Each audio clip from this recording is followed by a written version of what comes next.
Hello guys, welcome to RP academy. So आज हम लोग यहाँ पर सेकंड पार्ट करने वाले हैं सेबी के एनुअल रिपोर्ट का, जिसमें कि हम लोग यहाँ पर सेबी के forward looking regulatory and technological road map के बारे में बात करेंगे। तो सबसे पहले यहाँ पर हम देखेंगे कि तीन हमारे जो मेन पिलर्स हैं, इन्वेस्टर प्रोटेक्शन, मार्केट डेवलपमेंट और रेगुलेशन। ठीक है, याद रखना, investor protection, market development and regulation, इन तीन पिलर्स पर ये सभी चीजें आपकी बेस्ड है। सो सबसे पहले प्राइमरी मार्केट, जिसमें कि हम हाई इंपॉर्टेंस की बात करते हैं।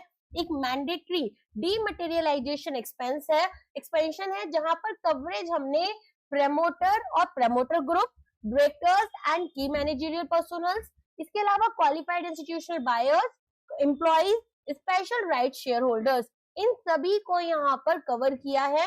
और कंप्लीट डिजिटलाइजेशन की बात की गई है ओनरशिप स्ट्रक्चर की। तो आप देखेंगे absolute transparency, faster capital raising primary market में, 100% डीमैट मैंडेट यहाँ पर है कि होल्ड करना है सिक्योरिटीज को डीमैट फॉर्म में, ताकि promoter group, directors, key managerial personnels, qualified institutional buyers and even current employees आपके इंक्लूडेड है। तो यहाँ पर जितने भी इनसाइडर और की पर्सनल्स हैं वो शेयर्स होल्ड करेंगे डिजिटली। सेबी यहाँ पर ट्रैक करेगा इनसाइडर ट्रेडिंग को, प्लेज करेंगे creations, pinpoint real time accuracy, close करेंगे जो लूप होल है फिजिकल शेयर ट्रांसफर्स का। नेक्स्ट यहाँ पर टेक ओवर रेगुलेशन सास्ट ओवरहॉल। तो यहाँ पर एक कमिटी आएगी जो कि रिव्यू करेगी 2011 का जो टेक ओवर कोड था, ताकि इसको इंटरनेशनल बेस्ट प्रैक्टिसेस के साथ में अलाइन कर पाए। तो यहाँ पर पहले एक रिव्यू होगा SEBI substantial acquisition of shares and takeovers regulation 2011। Focus करेंगे इसको सिंप्लीफाई करने में, ग्लोबल स्टैंडर्ड्स के साथ अलाइन करेंगे और जुडिशियल क्लैरिटी प्रोवाइड की जाएगी।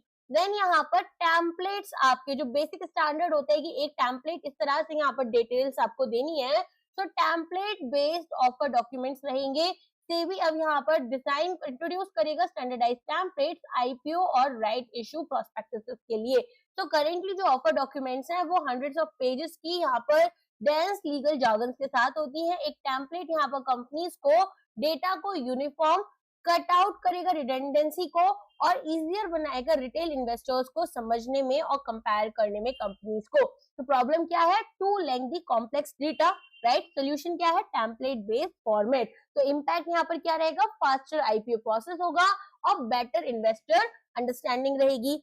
नेक्स्ट पार्ट में यहाँ पर कॉर्पोरेट बॉन्ड्स मार्केट के बारे में बात की जा रही है। तो corporate and municipal bonds depend कर रही है डेट मार्केट को। Electronic book provider and request for quote platform review किए जाएंगे, ताकि बॉन्ड ट्रेडिंग और इश्यूएंस जो है वो ज्यादा एफिशिएंट बनाया जाए। सो यहाँ पर रिव्यू होगा request for quote and electronic book provider का। अगर बात करें म्युनिसिपल बॉन्ड रिफॉर्म्स की, तो यहाँ पर हमारे पास एक रेगुलेशंस रहती हैं, जिसमें कि SEBI issue and listing of municipal debt securities regulation 2015, इनको रिव्यू किया जाएगा, ताकि हम यहाँ पर डिपेंड करें अपने फाइनेंशियल मार्केट्स को और बॉन्ड मार्केट को। तो डिपेंड करने का मतलब होता है बायर्स का नंबर भी और सेलर्स का नंबर भी बढ़ाना है। सो हमारे यहाँ पर 2015 का म्युनिसिपल डेट सिक्योरिटीज रूल्स को अमेंड कर ब्रॉडर पार्टिसिपेशन एनकरेज करेंगे। इंडिया के अर्बनाइजेशन के लिए क्रिटिकल रहेगा। Urban local bodies, city corporation funds यहाँ पर रेज कर पाएंगे, और इंफ्रास्ट्रक्चर जैसे वाटर ट्रीटमेंट या मेट्रो लाइंस के लिए डायरेक्टली मार्केट से फंड मिलेंगे उनको, rather than waiting for state or central government grants. Next part यहाँ पर secondary markets, efficiency and expansion. So unclaimed funds and securities एक नया फ्रेमवर्क है, जिसमें कि फंड्स रिटर्न किए जाएंगे इन्वेस्टर्स के पास में, हैंडल करेंगे अनट्रेसेबल क्लाइंट्स को। सो बेसिकली इन्वेस्टर प्रोटेक्शन और अकाउंटेबिलिटी की यहाँ पर बात होती है कि एक नया फ्रेमवर्क हमें लेकर आना है, यूनिफॉर्म स्टैंडर्डाइज प्रोसेस रहेंगे, इंश्योर करेंगे टाइमली रिटर्न हो अनक्लेम्ड फंड्स का और सिक्योरिटीज का, जिसमें न्यू प्रोटोकॉल्स हमारे इंक्लूड किए जाएंगे जब क्लाइंट्स कंप्लीटली अनट्रेसेबल थे। मार्जिन ट्रेडिंग ट्विक्स में रिस्क मैनेजमेंट प्रैक्टिसेस यहाँ पर क्लियरिंग कॉर्पोरेशन की रेशनलाइज करी जाएंगी, ताकि इवॉल्विंग मार्केट रियलिटीज को हम मैच कर पाए। सो आप देखेंगे धीरे धीरे यहाँ पर जैसे मार्जिन ट्रेडिंग फ्रेमवर्क है उसको रिव्यू किया जाएगा, क्लियरिंग कॉर्पोरेशन का जो रिस्क सिस्टम है उसको रिव्यू किया जाएगा। तो कुछ चेंजेस यहाँ पर हम फिर लेकर आएंगे। देन बात की जाती है एफपीआईज इन कमोडिटीज। तो ये बोलते हैं कि जो एफपीआईज हैं non cash settled commodity derivatives में, ठीक है, उनको अलाउ करेंगे। तो यहाँ पर एफपीआईज अब ट्रेड कर पाएंगे non cash settled. Non cash settled में क्या होता है, आप यहाँ पर फिजिकल डिलीवरी कर रहे हो नॉन एग्रीकल्चरल कमोडिटी डेरिवेटिव्स जैसे कि मेटल्स या एनर्जी की। तो प्योर इन मनी यहाँ पर मैसिव लिक्विडिटी लेकर आती है। एफपीआईज प्राइस डिस्कवरी इंप्रूव करते हैं और इंडियन कमोडिटी एक्सचेंज को ग्लोबली कॉम्पिटिटिव बनाते हैं। नेक्स्ट पार्ट में मार्केट इंटरमीडियरीज की बात हो रही है, जहां पर ये रेगुलेटरी रिव्यू में रिव्यू करेंगे स्टॉक ब्रोकर्स की रेगुलेशंस, डिपॉजिटरीज जैसे एनएसडीएल है या फिर आपका सीडीएसएल है और आरटीएस रेगुलेशंस को। So ease of doing business और कंप्लायंस कॉस्ट को कम करना है। तो एक मैसिव टेक्नोलॉजिकल क्रैकडाउन लेकर आया जाएगा रोग ब्रोकर प्रैक्टिसेस में और जेन्युइन कंप्लायंसेस को यहाँ पर ईज किया जाएगा। तो रेगुलेटरी रिव्यू में एक स्वीपिंग रिव्यू होगा जो रूल्स गवर्न करते हैं स्टॉक ब्रोकर्स को, डिपॉजिटरीज को, आरटीएस को, ताकि कंप्लायंस कॉस्ट कम की जा सके। फिर one SIM one device one client rule follow करेंगे, जहां पर एक मेजर अपकमिंग मैंडेट रहेगा कि अनऑथराइज्ड ट्रेड्स को हमें प्रिवेंट करना है। ठीक है, तो की इनिशिएटिव्स में disaster recovery, synchronization, brokers plus exchanges align किए जाएंगे। सॉफ्टवेयर वेंडर रेगुलेशंस हम यहाँ पर लेकर आएंगे ताकि आउटसोर्सिंग रिस्क को कम किया जा सके, कंट्रोल किया जा सके। सिस्टम की यहाँ पर जो पूरी की पूरी ऑडिट होती है उसको भी मॉनिटर करेंगे, ऑनलाइन ट्रैकिंग की जाएगी और मिसयूज से प्रिवेंट करने के लिए जो हमारे पास में टर्मिनल है, ट्रेडिंग से रिलेटेड टर्मिनल है, उनको आइडेंटिफाई करेंगे। साथ में सिम बाइंडिंग कॉन्सेप्ट लेकर आएंगे कि एक सिम एक डिवाइस पर एक क्लाइंट का रहेगा। सेबी की ई ड्राइव आएगी जिसमें क्लाउड बेस्ड इंस्पेक्शन डेटा को शेयर किया जाएगा। ठीक है, तो यहाँ पर सबसे पहले जो ये वन सिम वन डिवाइस वाला कॉन्सेप्ट है, इसमें एक डायरेक्टली स्ट्राइक की जाएगी अगेंस्ट डब्बा ट्रेडिंग। डब्बा ट्रेडिंग आपको पता है नागपुर वगैरह में बहुत होती है, या फिर सुबह सुबह जब मार्केट पूरा ओपन नहीं होता है, प्री ओपन मार्केट में देखी जाती है। इलीगल प्रॉक्सी ट्रेडिंग है सिचुएशन जहां पर ब्रोकर्स ऑपरेट करते हैं क्लाइंट अकाउंट्स को बिना ऑथराइजेशन के। फिर आती है बात टेक रेजिलियंस एंड ऑडिट्स की।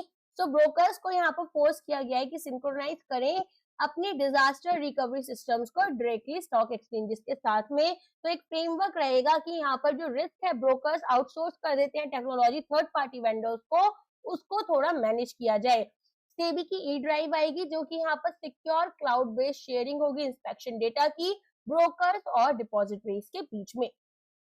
Next part mutual funds modernise करेंगे 30 साल पुराना हमारा फ्रेमवर्क। तो यहाँ पर एसेट मैनेजमेंट कंपनीज होती हैं, उनकी एक्टिविटीज में जो रिस्ट्रिक्शंस हैं, गोल्ड सिल्वर की जो ईटीएफ वैल्यूएशन होती है वो तो अभी हाल फिलहाल में लास्ट उसमें फरवरी में सर्क्यूलर भी आया था, रिट्स इनविट्स की क्लासिफिकेशन, फिर यहाँ पर स्पेशलाइज्ड इन्वेस्टमेंट फंड्स का एक्सपेंशन, इन सभी को हम देखेंगे। तो सेबी की जो म्यूचुअल फंड रेगुलेशन है 1996 वाली, उनको सबसे पहले यहाँ पर कंप्लीटली ओवरहॉल किया जा रहा है, अमेंड किया जा रहा है ताकि वो मॉडर्न डिजिटल फर्स्ट मार्केट के साथ में अडेप्ट कर पाए। फिर स्टैंडर्डाइज करेंगे गोल्ड सिल्वर ईटीएफ को यहाँ पर, ठीक है, पैकिंग की जाएगी लंदन बुलियन मार्केट एसोसिएशन के साथ में। कोर एएमसी एक्टिविटीज में रूल्स यहाँ पर रिफाइन किए जाएंगे ताकि एंश्योर करें एसेट मैनेजमेंट कंपनीज फोकस करें कोर म्यूचुअल फंड ऑपरेशंस पर। रिक्लासिफाई किया जाएगा रिट्स और इनविट्स को, एक्सप्लोर करेंगे कि कैसे यहाँ पर हमारे पास इनको क्लासिफाई करना इंस्ट्रूमेंट्स को as hybrid assets based on global practices. ठीक है, चलिए आगे बढ़ते हैं। एसआईएफ एक्सपेंशन में जैसा मैंने आप लोगों को बताया, यहाँ पर हमें newly launch specialized investment funds का स्कोप बढ़ाना है। यहाँ पर ज्यादा कॉम्प्लेक्स इक्विटी डेट और हाइब्रिड स्ट्रेटजीज जो है उनको हम अलाउ कर पाए। अब आती है बात ऑल्टरनेटिव इन्वेस्टमेंट फंड्स, जिसमें कि हम बैलेंस करेंगे ग्रोथ एंड सेफ्टी को। तो आप यहाँ पर देखेंगे कि किस तरीके से जो हमारे पास में बेसिकली एंजल फंड्स हैं या फिर एक्रेडिटेड इन्वेस्टर मॉडल है या फिर हमारा एआईएफ है, इन सभी को फुल्ली रिव्यू किया जाएगा। तो एंजल फंड्स में फंड कैसे रेज करने हैं, इसके ऑपरेशंस, इसके ऊपर हम काम करेंगे। एक्रेडिटेड इन्वेस्टर मॉडल में हम यहाँ पर केवल सोफिस्टिकेटेड इन्वेस्टर्स को ही अलाउ करना चाहते हैं ताकि कम रेगुलेशन और हायर रिस्क यहाँ पर हो, एंड फुल एआईएफ रिव्यू में सिंप्लीफिकेशन और एफिशिएंसी के ऊपर काम करेंगे। सो सेबी अलाउ करता है एक रिलैक्स रेगुलेटरी एनवायरनमेंट एआईएफ्स के लिए जो केटर करते हैं केवल सोफिस्टिकेटेड क्रेडिट इन्वेस्टर्स को। सेबी एक्नॉलेज करता है अल्ट्रा रिच इन्वेस्टर्स जहां पर इनको हैंड होल्डिंग की जरूरत नहीं है, एज रिटेल इन्वेस्टर्स को जरूरत पड़ती है। रेड टेप को हमें यहाँ पर कम करना है ताकि स्पीड अप हो सके डिप्लॉयमेंट प्राइवेट कैपिटल का। बूस्ट करेंगे एंजल फंड्स को, नॉर्म्स यहाँ पर ईज आउट किए जाएंगे ताकि हमारे एंजल फंड जो हैं उनसे आसानी से कैपिटल रेज हो पाए और फंड्स यहाँ पर अर्ली स्टेज स्टार्टअप को मिल पाए। जनरल एआईएफ रिव्यू में सिंप्लीफाई करेंगे डिस्क्लोजर्स और गवर्नेंस नॉर्म्स को बिना यहाँ पर सिस्टमिक स्टेबिलिटी को रिस्क पर रखे हुए। Foreign portfolio investors rolling out the red carpet, स्वागत F5 फ्रेमवर्क लॉन्च करेंगे एक single window automatic and generalized access trusted foreign investors के लिए जो sovereign wealth funds and public retail funds की बात हो रही है। तो सॉवरेन फंड्स यहाँ पर स्टिकी लॉन्ग टर्म कैपिटल लेकर आएंगे, स्टेबलाइज करेंगे मार्केट्स को। स्वागत F5 फास्ट ट्रैक करते हैं अपनी एंट्री को इंडिया में, इजियर एक्सेस दी जाएगी गवर्नमेंट बॉन्ड्स के लिए। तो रिलैक्स करेंगे कंप्लायंसेस एफपीआईज के लिए जो कि स्ट्रिक्टली इन्वेस्ट करते हैं इंडियन गवर्नमेंट बॉन्ड्स में। इसके अलावा डिजिटल सिग्नेचर्स में एफपीआईज को फाइनली अलाउ किया जाएगा कि वो इंडियन लाइसेंस डिजिटल सिग्नेचर्स को यूज कर सकते हैं ताकि पेपरलेस और रैपिड रजिस्ट्रेशन की तरफ अब हम मूव कर पाए। तो स्वागत फ्रेमवर्क सिंगल विंडो एक्सेस रहेगी सॉवरेन वेल्थ फंड और लार्ज ग्लोबल इन्वेस्टर्स के लिए। साथ में यहाँ पर गवर्नमेंट बॉन्ड इन्वेस्टर्स के रिलैक्सेशन में इंडियन गवर्नमेंट बॉन्ड जो हैं अब इनको यहाँ पर कम कंप्लायंस फॉलो करना है और फास्टर ऑनबोर्डिंग के लिए digital signature and full FPI regulations यहाँ पर सिंप्लीफाई और ईज की जा रही हैं। नेक्स्ट आते हैं investor education and grievance redressal की तरफ। तो यहाँ पर डेटा ड्रिवन आउटरीच की बात की गई है। तो आप देखेंगे unified awareness campaign, nation wide investor survey, online dispute resolution reform, इन सभी के ऊपर हम काम करने वाले हैं। तो सेबी एक detailed nation wide investor survey conduct करेंगे ताकि इन्वेस्टर बिहेवियर को समझे और एग्जैक्टली कहां पर फाइनेंशियल लिटरेसी लैक कर रही है वो यहाँ पर मैप आउट कर पाए। यूनिफाइड कैंपेन्स टीम अप करेंगे एक्सचेंजेस और डिपॉजिटरीज के साथ में एक मैसिव कंसोलिडेटेड अवेयरनेस कैंपेन के लिए। फास्टर डिस्प्यूट रेजोल्यूशन मैकेनिज्म में अमेंड करेंगे online dispute resolution master circular को ताकि ग्रीवांस रिड्रेसल क्विकर और सिंपलर बने। नेक्स्ट यहाँ पर टेक्नोलॉजी एंड साइबर सिक्योरिटी की बात करते हैं। तो बिल्ड करेंगे AI fortress, technology and cyber security building the AI fortress. तो यहाँ पर आपके पास जो मार्केट है वो 100% डिजिटल के थोड़ा बियॉन्ड जाता है। सिस्टमिक साइबर अटैक्स जो है वो सेबी के बिगेस्ट एग्जिस्टेंशियल थ्रेट है एंड सेबी यहाँ पर अपनी डिफेंस ग्रिप जो है उसको अपग्रेड कर रहा है। सो नेक्स्ट जेन एसओसी के बारे में बात कर रहे हैं। यहाँ पर सिक्योरिटी ऑपरेशंस सेंटर जिसमें एआई एनेबल्ड थ्रेट डिटेक्शन होगा, ऑटोमेटेड इंसिडेंट ट्राइएज, इंटीग्रेट करेंगे थ्रेट इंटेलिजेंस को प्रोएक्टिव थ्रेट हंटिंग के लिए, cloud and IoT compatibility, cyber risk supervision में एक नया फ्रेमवर्क जिसमें हम sector wide cyber attack simulations और थ्रेट मैपिंग भी करेंगे। डेडिकेटेड साइबर आईटी एग्जाम्स, यहाँ पर एक स्पेशलाइज्ड इंटरनल फंक्शन होगा जिसमें कंडक्ट करेंगे targeted cyber security inspection market participants का और डिजिटल फैसिलिटीज में फेसलिफ्ट यहाँ पर सेबी इंटरमीडिएरी पोर्टल जो है और सेबी इन्वेस्टर दोनों के लिए वेबसाइट यहाँ पर कंप्लीटली रीडिजाइन की जा रही है, better usability, multilingual support and automated workflows के लिए। सो यहाँ पर आप देखेंगे कि एसआई पोर्टल रिवैम्प किया जाएगा ताकि फास्टर ऑनबोर्डिंग हो, कम से कम यहाँ पर 1 महीने से कम समय में यहाँ पर ऑनबोर्डिंग हो पाए और मॉड्यूलर आर्किटेक्चर रहेगा। वेबसाइट रिवैम्प जो की जा रही है वो मल्टीलिंगुअल रहेगी, बेटर यहाँ पर उसका यूजर इंटरफेस रहेगा और एसईओ ऑप्टिमाइजेशन भी किया जा रहा है, सर्च इंजन ऑप्टिमाइजेशन। ओके, इसके अलावा यहाँ पर साइबर सिक्योरिटी इनिशिएटिव्स में cyber compliance monitoring platform, cyber audits and exam, cyber risk based supervision, risk based supervision याद है आपको, आरबीएस जिसको बोलते हैं, तो यहाँ पर वो किया जाएगा। देन यहाँ पर साइबर स्किल डेवलपमेंट इंस्टीट्यूशंस के साथ की जाएगी। और जो next gen security operation center की बात की उसमें एआईएमएल बेस्ड थ्रेट डिटेक्शन किया जाएगा, automated response system, threat intelligence integration, cloud और इंटरनेट ऑफ थिंग्स कंपैटिबिलिटी को हम चेक करेंगे। ओके, तो यहाँ पर इसी के साथ में ये जो पर्टिकुलर चैप्टर है चैप्टर 1 आपका वो कंप्लीट हो जाता है। अब हम सेकंड चैप्टर पर आएंगे तो इसी तरीके से जो लेक्चर्स है उन्हें कंप्लीट करेंगे। तो आज हम लोग यहाँ पर सेकेंड चैप्टर पढ़ने वाले हैं, जिसमें कि आप रिव्यू देखेंगे फाइनेंशियल मार्केट्स का 2024-25 में। तो चलिए मैक्रो इकोनॉमिक ओवरव्यू देखते हैं। तो मैक्रो इकोनॉमिक व्यू ओवरव्यू में आप देखेंगे कि जो ग्लोबल इकोनॉमिक लैंडस्केप है 2024-25 में यहाँ पर ग्रेजुअल स्टेबलाइजेशन हुआ था। Years of consecutive disruptions, recovery uneven थी across different regions. G7 economies reviving, OECD की कॉम्पोजिट लीडिंग इंडिकेटर है G7 इकोनॉमीज, एक मैट्रिक जिसमें कि हम एंटिसिपेट करते हैं इकोनॉमिक टर्निंग पॉइंट्स को। फाइनली यहाँ पर रिवाइवल के साइन दिखे Q2 and Q3, that is quarter second and quarter 3 में 2024-25 के, और यहाँ पर ये लार्जली सबड्यूड रहा, 100 के मार्क के बिलो रहा through out 2023 and 24। So basically यहाँ पर ये बोलते हैं कि देखो ग्लोबल इकोनॉमी जो थी वो स्टेबलाइज तो कर रही थी, लेकिन फ्रेजाइल भी थी, इन्फ्लेशन कम हो रहा था और सेंट्रल बैंक्स ने यहाँ पर ईजिंग पॉलिसीज लानी शुरू कर दी।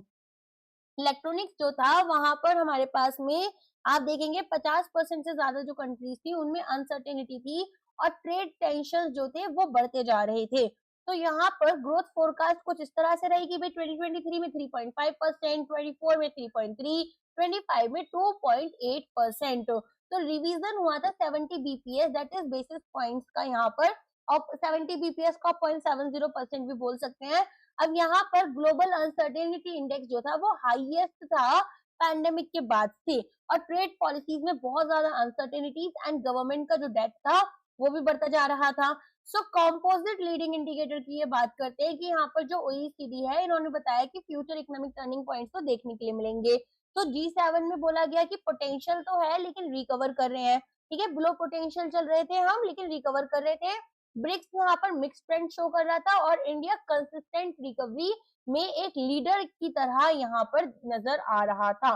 सो BRICS divergence versus India stability, तो ब्रिक्स ब्लॉक में excluding Russia economic growth trajectory diverse थी सिग्निफिकेंटली। स्टार्क कॉन्ट्रास्ट देखने के लिए मिला, इंडिया ने मेंटेन करा एक steady uninterrupted recovery throughout the year. So India का जो आउट परफॉर्मेंस था वो एंकर हुआ by strong domestic conditions, meaning की जो इसकी ग्रोथ थी वो इंक्रीजिंगली फ्यूल्ड थी by internal consumption, infrastructure spending, policy stability, making it less vulnerable to global external shocks.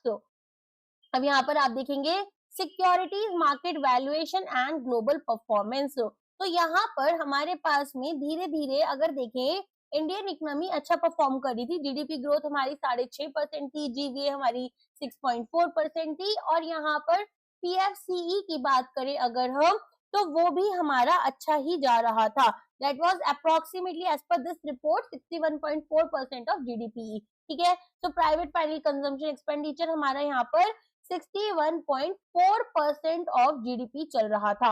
अब इसमें हम ये देखते हैं कि एग्रीकल्चर रिबाउंड हुआ, सर्विस सेक्टर स्ट्रॉन्ग था, गवर्नमेंट की जो कैपिटल एक्सपेंडिचर थी वो भी स्ट्रॉन्गली हो रही थी और कंजम्पशन रिवाइव हो रहा था, लेकिन इन्वेस्टमेंट में एक स्लो डाउन देखा गया। और यहाँ पर हमारे पास में कॉन्सेप्ट आता है जीएफसीएफ का, जिसमें कि हमने देखा किस तरीके से जो ग्रॉस फिक्स्ड कैपिटल फॉर्मेशन थी वो 6.4% हो गई थी। पहले हमारे पास ग्रॉस फिक्स्ड कैपिटल फॉर्मेशन जो थी वो आपकी 12.6% थी, जो गिरकर 6.4% हो गई इंडियन इकोनॉमी में। ऐसी सिचुएशन में एक्सपोर्ट की ग्रोथ भी यहाँ पर बढ़ रही थी, लेकिन अब यहाँ पर हमारे पास आरबीआई अपने रेपो रेट्स को कट करने लग गया, जैसे कि फरवरी 2025 में आपको देखने के लिए मिला कि 25 बेसिस पॉइंट से इन्होंने रेपो रेट में कट किया। सो ओवरऑल अगर हम बात करें अब यहाँ पर सिक्योरिटीज मार्केट की, तो मार्केट में अलग अलग फेजेस हमें देखने के लिए मिले, जिसको हमने दो पार्ट्स में डिवाइड करा, एक तो फर्स्ट हाफ और एक सेकेंड हाफ। फर्स्ट हाफ कितना होगा आपका 1 अप्रैल से लेकर 30 सितंबर तक, सेकेंड हाफ कब से रहेगा 1 अक्टूबर से 31 मार्च तक। तो यहाँ पर ग्लोबल वोलेटिलिटी देखी गई, सिलेक्ट मार्केट जो थे वो रिमार्केबल स्ट्रेंथ शो कर रहे थे, इन्वेस्टर्स एक प्रीमियम पे कर रहे थे ग्रोथ प्रेडिक्टेबिलिटी के लिए। सो स्ट्रॉन्ग रैली देखी गई, स्टेबल बॉन्ड यील्ड्स थे और लिक्विडिटी सपोर्ट भी काफी अच्छा मिल रहा था, ठीक है। तो अगर हम देखें ग्लोबल आउट परफॉर्मर में हांगकांग का हैंग सियांग इंडेक्स जो यहाँ पर स्ट्रॉन्गेस्ट परफॉर्मेंस देखी गई अमंग मेजर ग्लोबल इंडाइसेस, जिसमें कि ये सर्ज हुआ 41% से, और ये strong rebound correction heavy beatings जैसे कि चाइनीज और हांगकांग मार्केट की थी प्रीवियस ईयर में, उससे यहाँ पर करेक्शन देखा गया, रेगुलेटरी क्रैकडाउन हुए थे, और प्रॉपर्टी सेक्टर में क्राइसिस भी था। फिर वैल्यूएशन प्रीमियम की बात करते हैं, जिसमें सबसे पहले ये बात करते हैं पीई रेशियो की। तो पीई रेशियो में मिड ईयर मार्केट में correction, forward price to earning ratios ये कूल डाउन हुए। हाउएवर जो इक्विटीज थी इंडिया में और यूएस में वो आपकी ट्रेड कर रही थी प्रीमियम पर। हाउएवर जो इक्विटीज हैं वो यहाँ पर आप देखेंगे इंडिया और यूएस में कंटिन्यू कर रही है ट्रेड करना प्रीमियम पर। एक हाई फॉरवर्ड पी रेशियो का मतलब होता है कि इन्वेस्टर्स यहाँ पर ज्यादा पे करना चाहते हैं आज फॉर स्टॉक, बिकॉज वो एक्सपेक्ट करते हैं हाई अर्निंग्स यहाँ पर मिलेंगी, ग्रोथ इन द फ्यूचर। और मार्केट यहाँ पर जो है वो यूएस और इंडिया को मोस्ट रिलायबल इंजन देखता है फ्यूचर कॉर्पोरेट प्रॉफिट्स के लिए। नेक्स्ट हमारा फंड फ्लोज है। फंड फ्लोज में आप देखेंगे ग्रेट डोमेस्टिक वॉल, तो सेक्शन हाईलाइट करते हैं कि कैसे सिग्निफिकेंट स्ट्रक्चरल शिफ्ट देखे गए इंडियन कैपिटल मार्केट्स में और टर्म फॉर डोमेस्टिक लिक्विडिटी का ओवर फॉरेन कैपिटल। सो मैसिव फॉरेन आउटफ्लोज, यहाँ पर आप देखेंगे कि एक ईयर ऑफ रिकॉर्ड इनफ्लोज रहा, जिसमें कि हमारे पास में यहाँ पर आपने एफपीआई जो थे वो हैवी सेलर्स बने, पुलिंग की a net of 1.27 trillion rupees out of Indian equities. अब ये second largest annual FPI outflow था ऑन रिकॉर्ड, जिसमें कि एफपीआई जनरली पुल आउट करते हैं money out of emerging market जब यूएस बॉन्ड यील्ड्स आपकी या ग्लोबल जियोपॉलिटिकल रिस्क जो है वो बढ़ जाता है। डीआईआई काउंटर ऑफेंसिव, हिस्टोरिकली एक एफपीआई सेल ऑफ होता है इस मैग्नीट्यूड का जो कि क्रैश करता है इंडियन स्टॉक मार्केट को। However, डोमेस्टिक इंस्टीट्यूशन इन्वेस्टर्स जो है वो कंप्लीटली एब्जॉर्ब करते हैं शॉक को, इन्वेस्ट करते हैं unprecedented record breaking 6.0 trillion rupees into Indian equities. See, this has been said many times that जो फॉरेन इंस्टीट्यूशन इन्वेस्टर्स हैं ये मार्केट को बहुत वॉलेटाइल बना देते हैं, क्योंकि जब भी जियोपॉलिटिकल सिचुएशन आती है ये फटाफट से अपना पैसा क्या करते हैं यहाँ से निकालते हैं और सेफ एसेट्स में रख देते हैं, इन्वेस्ट कर देते हैं। लेकिन डीआईआई जिस तरह से यहाँ पर they keep incoming of the flows right, तो उससे क्या होता है हमारे मार्केट बहुत ज्यादा वॉलेटाइल नहीं होते। पावर ऑफ रिटेल फंड्स यहाँ पर या म्यूचुअल फंड्स आप देखेंगे कि ये जो 600 ट्रिलियन डॉलर रुपीज यहाँ पर डीआईआईज ने इन्वेस्ट करा है इसमें एक स्टैगरिंग 86% कंट्रीब्यूशन म्यूचुअल फंड्स का है, एंड दैट टू एसआईपीज का एक बहुत बड़ा रोल रहा है। तो ये प्रूव करता है कि अल्टीमेट सक्सेस जो है फाइनेंशियलाइजेशन है सेविंग्स की इंडिया में, relentless discipline monthly inflow retail investors से एसआईपीज के थ्रू फंडामेंटली इंस्यूलेट करते हैं इंडियन स्टॉक मार्केट को जो विम्स ऑफ फॉरेन कैपिटल यहाँ पर हम फेस कर रहे हैं उससे। ठीक है, तो बेसिकली ओवरऑल हमें अगर कोई बचा पा रहा है तो उनका ये यही कहना है कि 1.27 लाख करोड़ का जो आउटफ्लो हुआ उसमें डेट में हमारे पास में इनफ्लो देखा गया 1.4 लाख करोड़ का, और global uncertainty, high US yields and weak earning outlooks की वजह से कहीं ना कहीं फंड्स जो थे वो आउटफ्लो हुए। लेकिन डीआईआई जिन्होंने 6 लाख करोड़ का इन्वेस्टमेंट करा, जिन्होंने एक स्टेबलाइज फोर्स की तरह काम करा, ग्लोबल पोजीशन अगर हम देखें तो एमएससीआई ईएम में यहाँ पर हमारे पास में ये बढ़ा है 18.5% से। ठीक है, तो ओवरऑल यहाँ पर सेकेंड लार्जेस्ट रहे हम आफ्टर चाइना। जो हमारा कमोडिटी मार्केट है उसमें हमें फर्स्ट हाफ में और सेकेंड हाफ में अलग अलग ट्रेंड्स देखने के लिए मिले। तो फर्स्ट हाफ में कमोडिटी इंडेक्स जो थे वो आपके 8.7% से नीचे गिरे। ठीक है, तो एक सेकेंड यहाँ पर, हाँ 8.7% से नीचे गिरा था हमारा कमोडिटी इंडेक्स। साथ में यहाँ पर एनर्जी प्राइसेस नीचे गिरे। मेटल्स की बात करें तो जो इंडस्ट्रियल मेटल्स है वो 11.4% हुए, ड्रिवन बाय चाइना स्टिमुलस। ठीक है, तो यहाँ पर मेटल्स में काफी अच्छा परफॉर्म किया गया था। लेकिन अगर बात करें सेकेंड हाफ की तो वहां पर गोल्ड का सर्ज हुआ, कमोडिटी इंडेक्स जो पहले गिर रहा था वो बढ़ गया, और एग्रीकल्चर के जो प्राइसेस थे वो नीचे गिरे। अब आपको पता है कमोडिटी में डेरिवेटिव्स चलते हैं जैसे कि फ्यूचर, तो फ्यूचर में हम ये देखते हैं कि हमारे पास में वर्ल्ड बैंक ने ओवरऑल एनर्जी और मेटल एंड गोल्ड इन सभी में केवल और केवल गोल्ड को ही एक सेफ हेवन बताया था। बाकी बोला कि सभी चीजों में हमारे पास में जो रेट्स हैं वो नीचे जाएंगे, डाउनवर्ड यहाँ पर ट्रेंड देखने के लिए मिलेगा। ऑयल के लिए भी यहाँ पर कुछ फोरकास्ट किए गए थे जो कि ऑफ कोर्स अब तो यहाँ पर वॉर की वजह से काफी डिफरेंट हो गए हैं।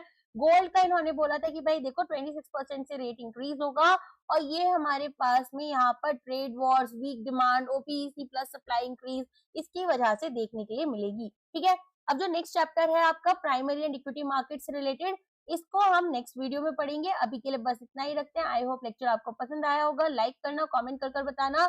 इसके अलावा एडा वाला पार्ट मैंने आपने बोला है देने के लिए, वो मैं आपको दूंगी। इसके अलावा और कोई चीज़ चाहिए तो वो भी बताइएगा, मैं यहाँ पर आपको पढ़ाने की कोशिश करूँगी। Thank you so much, bye bye, take care.